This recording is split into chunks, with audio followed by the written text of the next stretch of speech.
Bonjour et bienvenue sur la chaîne de Citoyens Lucides. Alors, toujours dans cette optique de la pandémie, nous allons aborder un sujet extrêmement sensible, OK? Alors, j'ai vu passer un article qui m'a beaucoup touché il y a de ça une couple de jours. Alors, c'est un article qui se trouve dans le Journal de Québec. Alors, pour les gens qui voudraient voir l'article en question, vous êtes en mesure de pouvoir le trouver sur ma chaîne Facebook Citoyens Lucides. Donc, l'article s'intitule En échec scolaire en raison de la pandémie. Alors, voyez-vous, depuis le début de cette pandémie-là, on n'a pas eu vraiment beaucoup de ce genre d'articles-là. Hein? On a les journaux qui sont toujours contents de parler du nombre de cas qui augmente, du nombre de morts qui augmente, sans donner trop de détails. Hein? Ça, c'est bien certain. Il faut qu'on continue à alimenter la peur, c'est important. Mais quand on parle des conséquences de nos jeunes, sur nos jeunes, en fait, de cette pandémie-là, eh bien, gardez. On va aujourd'hui aborder ce volet-là de la psychologie des enfants, OK, en rapport avec la pandémie, OK?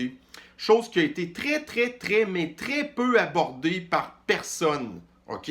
Que ce soit les médias, le gouvernement, ou, bon, c'est sûr que, gardez, on sait qu'il y a eu quand même, là, des associations de pédopsychiatres, de pédiatres, tout ce genre de choses-là qui ont pourtant sonné l'alarme, mais jamais personne leur a donné aucune attention à ces gens-là. Alors voici l'article, OK?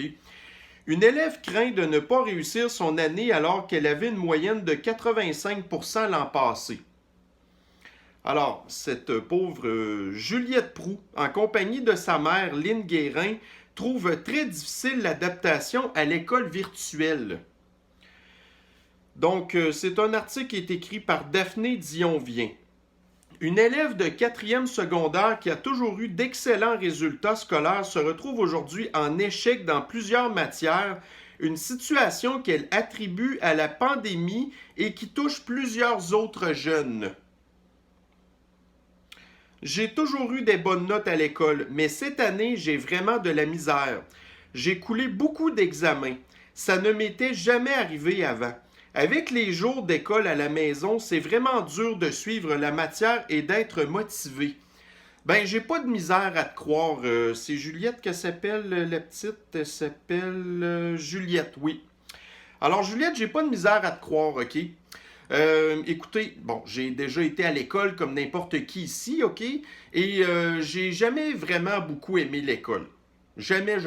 Bon, puis rendu au secondaire, bon, en tout cas, écoutez, une chance que j'avais des bons amis quand même, là, mais j'ai jamais vraiment beaucoup aimé ça. Déjà en partant, on se retrouve dans un contexte où, tu sais, on est déjà assez vieux pour savoir ce qu'on aime et ce qu'on n'aime pas.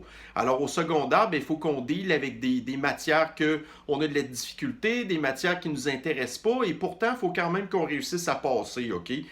Fait que là, si je me mets dans un contexte de pandémie, OK, où ce que là, on est rendu avec toutes sortes d'espèces de contraintes que les enfants comprennent pas. On a beau essayer de leur expliquer, à un moment donné, c'est très difficile pour eux de suivre ce genre de choses-là. Puis que là, en plus, on les met dans un contexte que là, en quatrième année de secondaire, que là, ben, il faut qu'on fasse de l'école à la maison, OK? Écoutez, moi, j'ai pas de diagnostic de trouble de déficit d'attention, quelque chose comme ça, mais j'ai absolument aucune misère à croire que si j'avais été dans ce contexte-là au secondaire, à être obligé de m'en aller à la maison et de faire l'école à distance avec une tablette, ben, je peux vous confirmer que je m'en serais probablement pas très bien sorti, OK? Moi, au secondaire, j'étais le genre d'étudiant qui a réussi tous ses cours sans jamais faire ses devoirs ou étudier. Bon, fait que j'ai été très chanceux, pour ainsi dire, de m'en sortir comme ça, probablement parce que j'apprenais vite ou que je catchais vite, OK? Par contre, je vous confirme que ma stratégie rendue au cégep, ça fonctionnait pas du tout, OK? Mais, fait que c'est ça. Fait que moi, j'étais ce genre d'étudiant-là. Donc, je m'imagine pas du tout passer ma journée devant un écran à essayer de rester, tu sais, de garder mon attention puis de rester attentif. Honnêtement, je vous le confirme que j'aurais vraiment pas fait mieux qu'elle, OK? Juliette Proulx avait une moyenne d'au moins 85% depuis le début du secondaire. Donc là, elle est rendue au secondaire 4, là. OK? C'est pas... elle avait une moyenne de 85% au début de cette année. C'est vraiment pas ça du tout. Au fil des ans, elle a même reçu plusieurs méritasses pour son implication, sa motivation et ses résultats scolaires, raconte sa mère Lynn Guérin. Mais la pandémie est venue tout chambouler. À la mi-octobre, Mme Guérin a reçu des appels de plusieurs enseignants qui l'ont informé que sa fille était en échec solide dans presque toutes les matières. Là, je sais pas c'est à quoi vous avez pensé, gang de brochettes d'enseignants qu'elle a, là, pour annoncer que sa fille est en échec. Mais ça, je vais en venir un petit peu plus loin là-dessus. Parce que les professeurs, là, ben vous êtes très, très largement responsables de cette situation-là en partant, et vos syndicats également, et le ministère de l'Éducation aussi. Mais je vais vous passer au bat tantôt. C'était comme une vague en pleine face. Comme parent, je n'ai rien vu venir du tout, lance-t-elle. Impliquée depuis des années dans le réseau scolaire, Mme Guérin a multiplié les démarches afin d'obtenir de l'aide supplémentaire pour sa fille. Imaginez-vous sa fille qui est une étudiante performante et elle a besoin d'aide. Imaginez-vous tous ces autres étudiants-là qui ne sont pas du tout performants, qui ont des problèmes de déficit d'attention, de retard scolaire ou n'importe quoi, qui eux aussi ont besoin d'aide depuis le début du primaire. Puis il en manque des ressources là-dedans. Fait que là, quand vous êtes rendu que c'est les étudiants performants qui sont affectés, on a un sacré problème, hein? De son côté, Juliette raconte que ses problèmes scolaires ont commencé en début d'année alors qu'elle a dû s'isoler à la maison après avoir été en contact avec une personne de sa famille qui avait contracté le virus. Donc, nous ne savons pas quand est-ce que c'est arrivé cet épisode-là, OK? Est-ce que c'est arrivé au mois de février, au mois de mars, au mois d'avril? Je sais pas. Par contre, on sait qu'au mois d'avril, puis même au mois de mars, OK, la plupart des écoles sont déjà tombées en confinement, ils ont fermé et ainsi de suite. Alors, j'aurais quand même aimé avoir l'information pour être sûr de ce que je dis, là, mais ça reste quand même que, bon, regardez, je peux comprendre qu'il l'avait isolé, on ne connaissait pas du tout la maladie, tout ça. Ça n'a pas été trop long quand même qu'on s'est rendu compte que les personnes qui étaient affectées par la COVID, c'était seulement des personnes âgées en fin de vie avec des comorbidités. OK, je répète tout le temps ces affaires-là. On a su quand même très rapidement que les enfants n'étaient pas affectés. Bon. Par contre, regardez, on avait un contexte un petit peu particulier au printemps, on ne connaissait pas trop la maladie, tout le monde capotait, nanana. À la limite, c'est tel que tel. Tout le monde était dans vraiment le même bateau, OK? On était pas mal tous dans l'inconnu. Ça m'a clairement ennuyé, lance-t-elle. J'ai été 2 semaines en isolement alors qu'on pouvait encore aller à l'école tous les jours. Ah, bon, fait que ça veut dire que ça remonte avant la mi-mars, ça là. Donc, c'était pas du tout justifié de l'isoler. Mais encore là, regardez, on connaissait pas qu'est-ce qui se passait. On savait pas que 7 jours, ça aurait peut-être été suffisant. Les campagnes de tests n'existaient pas encore. Il n'y avait absolument rien de ça. À la limite, regardez, il faut quand même être bon joueur, là.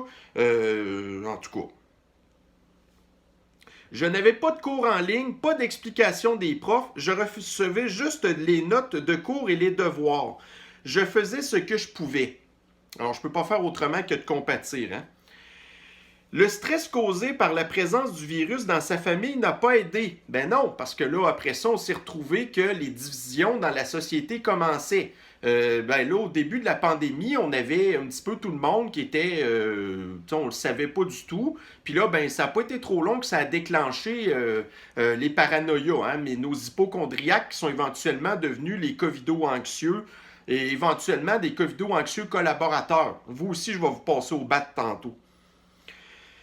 Le passage en mode hybride, une journée sur 2 en ligne, n'a fait qu'empirer les choses par la suite.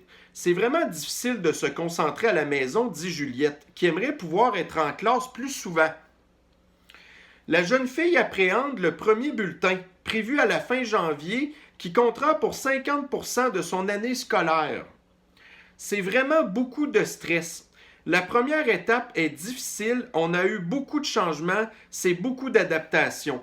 J'ai vraiment pas envie de couler de matière. Si ça m'arrive, je sais que ça va faire mal.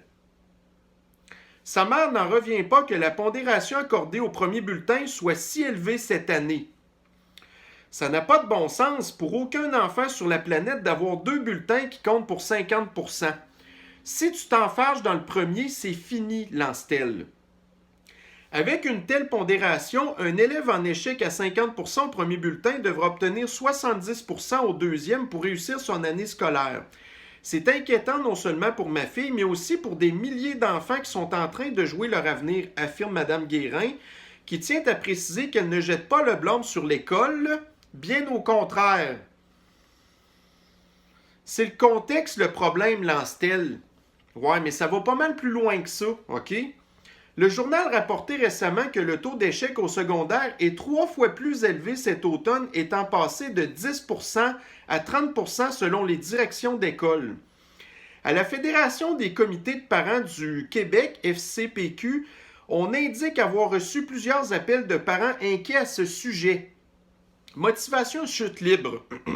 Selon un sondage réalisé auprès de 4600 parents, le taux de motivation de leur enfant face à l'école est passé de 72% à la rentrée à 51% à la fin novembre.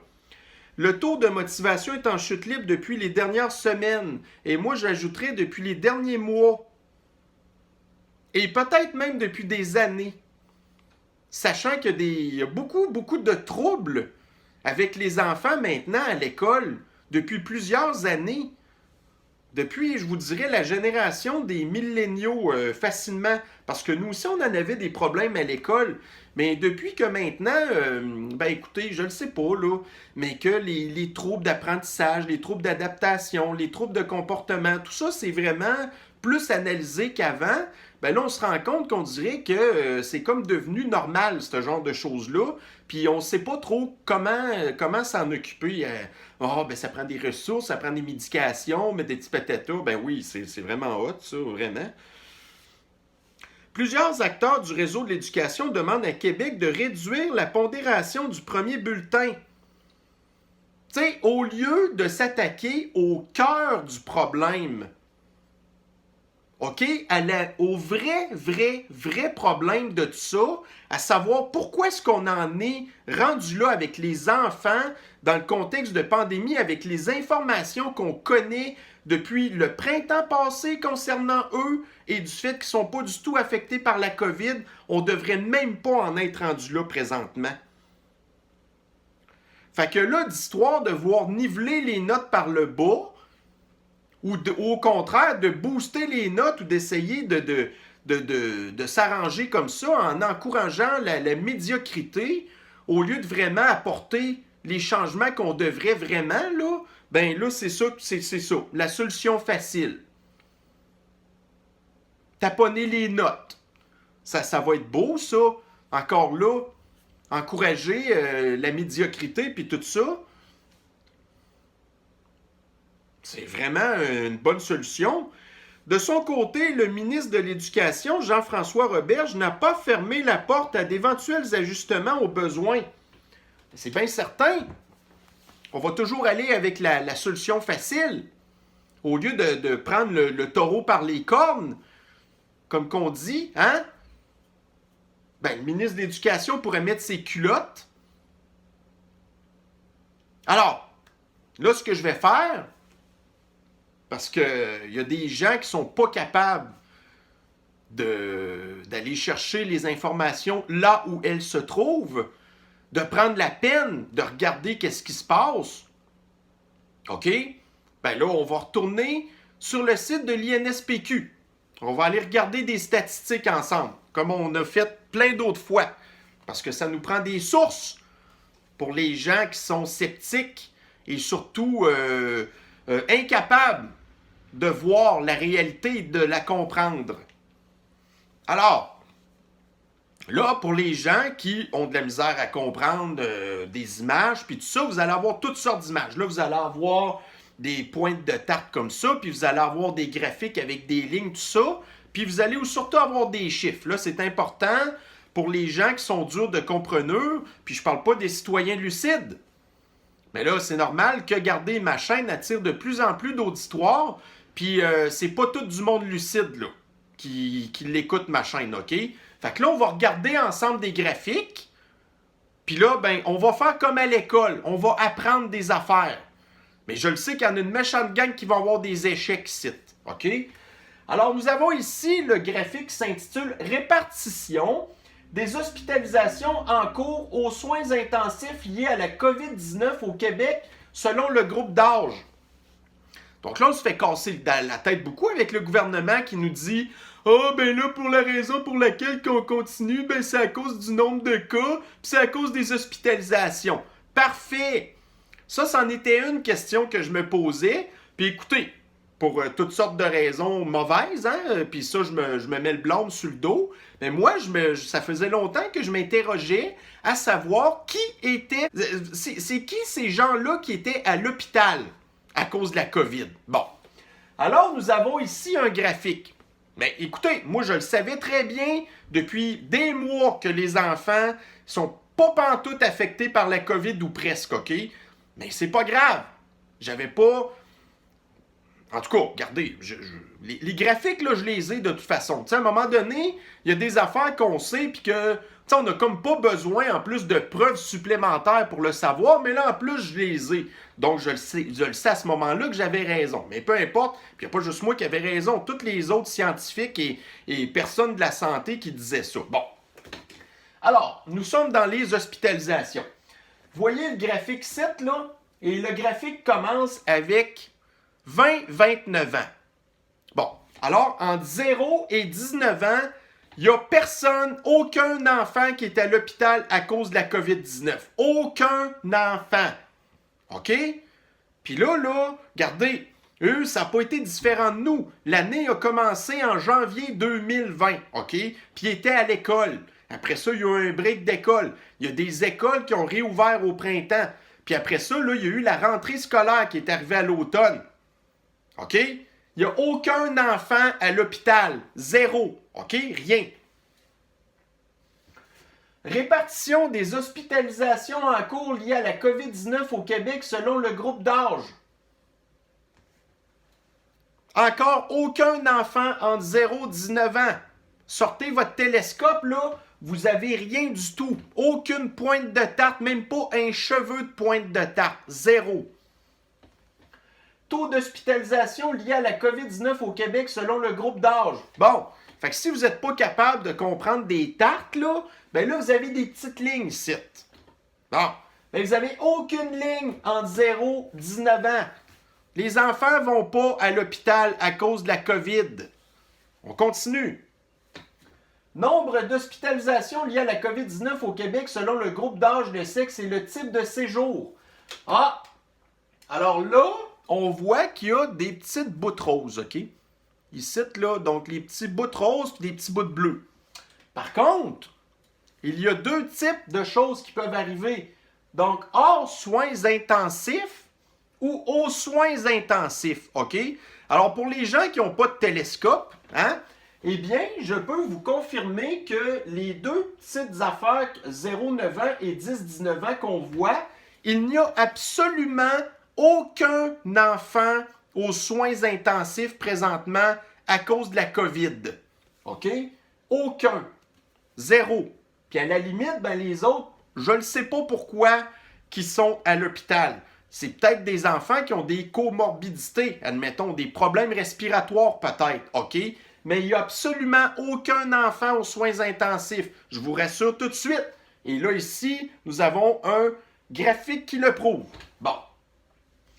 Nombre cumulatif de décès liés à la COVID-19 au Québec selon le groupe d'âge et le sexe. Les décès commencent à partir de 40-49 ans. Et encore là, c'est plus sortez votre télescope, c'est sortez votre microscope. Je suis sûr qu'à l'écran, vous ne voyez même pas. Bon. Alors là, on parle des décès. C'est bon? Pas d'hospitalisation, pas de décès. Oubliez ça. Et là, on voit hein, que les graphiques, c'est où ça se situe. 60, 79 ans, 80, 89 ans, 90 ans et plus. OK? Et tout ça... Là, j'ai swappé vite parce que j'étais un petit peu emballé dans mes affaires, là. Mais quand on recule, dans les bouts de tarte, OK? Ben, voyez-vous, là, toutes les couleurs qui sont foncées, là, ben, ça représente plus que 75% de la population qui sont les personnes qui sont vraiment affectées par la COVID. Et quand on voit ici les 3 dernières grosses parts, c'est 70, 79 ans, 80, 89 ans, 90 ans et plus. C'est ces gens-là qui sont les hospitalisés à l'hôpital, donc, hein, aux soins intensifs, puis tout ça. Fait qu'en bas de ça, il n'y a absolument rien d'énervant. Bon, on va retourner à nos petits graphiques. OK, donc, fait que là, on était dans les décès. Et on arrive, ça c'est le dernier graphique, répartition des décès liés à la COVID-19 au Québec selon le groupe d'âge. Fait que si vous n'avez pas compris tantôt la petite ligne, hein, que je vous disais que les décès commençaient à partir de 40-49 ans, ben là, vous l'avez ici en pointe de tarte. Les autres, ils n'existent même pas. OK? Alors, c'est ça, les graphiques, les statistiques, les données qui nous prouvent que les enfants ont absolument à rien à voir avec l'histoire de la COVID. OK? Que vous voulez mettre les gens, là, ici, là, la grosse pointe de tarte, que vous voulez faire des choses pour essayer de nous faire à croire que vous essayez de protéger ces gens-là, on peut le comprendre, OK? Mais les enfants sont dans une classe à part. Ils sont dans une catégorie de la société qui n'a absolument rien à voir avec toutes ces espèces de mesures-là. Des scientifiques nous disent que les enfants sont très peu contaminateurs, sont très peu porteurs, sont très peu... Mettez-en, ils n'ont rien à voir avec la COVID. Là, il va falloir que le gouvernement les laisse tranquilles, puis les laisse reprendre une vie normale. Les autres, nous, les adultes, ben on continuera à se pourrir la vie pour ça, s'il faut, OK? Mais ne scrapez pas la jeunesse. Ne scrapez pas cette génération-là qui est l'avenir du Québec.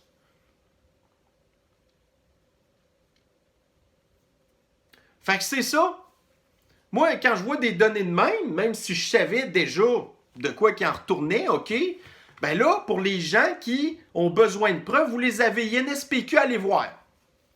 Les enfants n'ont rien à voir pantoute là-dedans. Laissez-les tranquilles. Bon. Et là, maintenant, comme là, voyez-vous, quand que j'ai regardé ce matin, j'avais des beaux commentaires. Là, je vois que les covido-anxieux de l'extrémophobie hypochondriaque commencent à se manifester sur ma chaîne, sur mes vidéos de vaccins, puis des affaires de même. Puis ils comprennent rien. Mais non, moi je suis le covidio là-dedans. Ben écoutez là, moi ça fait 9 mois. Non seulement que je suis pogné dans toute cette maudite gamique-là comme tous les autres, mais ça fait 9 mois aussi que je fais face à des gens comme vous, OK? Qui êtes aussi responsables que le gouvernement de ce qui se passe présentement parce que vous les encouragez. Vous êtes des collaborateurs au même titre que les médias qui alimentent avec la peur et aucune donnée rationnelle pour justifier qu'est-ce qui se passe présentement. Fait que ne venez pas contaminer ma chaîne avec des commentaires de merde en pensant que vous allez être capable de me remettre sur le droit chemin. C'est vous qui avez tout faux là-dedans puis qui comprenez rien. Il va falloir à un moment donné que vous soyez assez honnête, au même titre que le gouvernement, de nous dire la vérité. Pourquoi est-ce qu'ils nous ont embarqués là-dedans? Pourquoi est-ce qu'ils s'obstinent là-dedans? Le gouvernement, il va falloir qu'il nous dise la vérité. Et vous, les covido-anxieux, vous allez devoir aussi nous avouer que finalement, ben vous aimez qu'est-ce qui se passe présentement. Vous aimez ça avoir peur.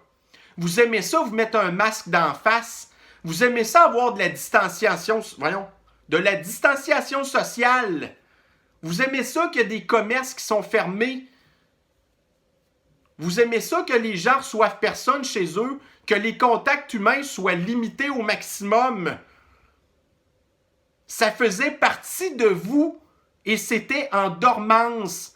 Ça faisait partie de vos incapacités psychologiques à vous adapter dans une société parce que vous avez une grande bulle et vous n'aimez pas ça quand les gens rentrent dans votre bulle. Et la pandémie a été une maudite bonne raison maintenant pour mettre encore là des barrières imaginaires avec des mesures imaginaires qui ont des résultats positifs imaginaires. OK? Alors, ne venez pas m'écœurer sur ma page. Imaginez-vous si j'ai pas de misère à aller blaster des éditorialistes dans des médias, OK, qui travaillent là-dedans depuis des dizaines d'années. Ça va pas me déranger de vous ramasser aussi. OK? Fait que, gardez, vous le savez, que vous faites partie des covido-anxieux, retournez dans votre gang. Vous n'avez absolument pas rien à faire ici. Si vous voulez sortir de votre gang, vous allez être les bienvenus. On fait juste ça, vous attendre, parce qu'on est tous écœurés d'être en prison, OK, à cause de des fausses données comme ça. Ben, en fait, c'est des vraies données, là, mais qui sont utilisées pour des mauvaises raisons, puis qu'on nous explique pas, que les médias que vous adorez n'expliquent pas non plus, hein? Parce que vous comprenez rien du tout. Fait que laissez-nous tranquilles. La chaîne s'appelle Citoyen Lucide, pas Citoyen Endormi ou Citoyen Fou, OK? Alors, c'était ma montée de lait aujourd'hui. Écoutez, là, moi, on peut en parler. On peut être émotif sur bien des affaires, il n'y a pas de problème. OK? Mais là, quand on est rendu qu'on parle des enfants, là, c'est plus pantoute la même affaire. Puis, dans les covido-anxieux, OK? Les parents covido-anxieux qui sont contents d'embarquer leurs enfants là-dedans, de driller leurs petits-enfants comme des petits Nord-Coréens, là, qui sont endoctrinés dès l'âge de 2 ans, là, hein? Puis que vous êtes content de faire porter des masques à vos enfants, puis que vous expliquez comment est-ce que c'est normal, puis toutes ces affaires-là, ça, c'est pas normal. Pareil avec les professeurs. Oh, mais là, les écoles, ça pourrait contaminer des enseignants. Ben, c'est vous, les enseignants, qui avez un problème. Si vous pouvez être contaminé, c'est vous qui devez prendre les mesures pour vous, OK? Quand vous savez que vous avez à être proche des enfants, essayez de leur expliquer pour vous, pas entre eux, mais avec vous, que c'est important d'avoir des mesures de distanciation sociale, puis que vous portez un masque quand que vous êtes en classe et que vous avez à passer entre les rangées, parce que vous êtes à moins de 2 mètres de distanciation sociale, OK? Mais une fois que vous êtes rendu devant le tableau, ben vous l'enlevez, votre masque.